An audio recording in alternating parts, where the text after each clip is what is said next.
কেন আসুন ওনারা বেগুন আশা করি বেগুন ভালো আসুন আর আগের ভিডিও হন চাই হন তো চাই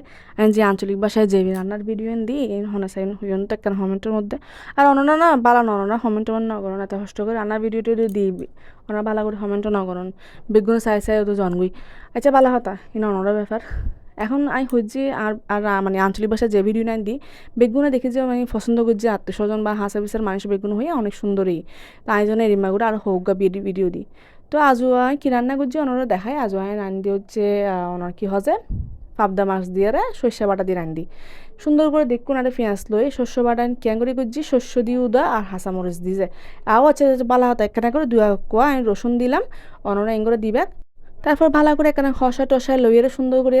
এরপর মাছিন দিয়ে দিবে একবার ভালো করে খসা তারপর মাছ দিবে যে মাছিন কি সুন্দর না হত্তর হত্তর মাছন ভালো করে মাছিন দিয়ে একখানা 5-6 মিনিট একখানা সুন্দর করে একখানা গড়গড়ালে এতে তারপরে হাসা মরিচা ধনে পাতা দিয়ে ফেলাবে বিশ্বাস করুন বেশি স্বাদ লাগে যে বেশি স্বাদ লাগে বেশিক্ষণ রান্না করুন না পরে 10 মিনিট রাঁধিলে সুন্দর করে ওই যাবি অন্যরা এগুলো রাঁধেছেন ব্যাগ একবারে ফাটাফাটি ভালো লাগে সর্ষে বাটা দিয়ে ফাবদা মাছ কেন কিন্তু কমেন্টত জানাই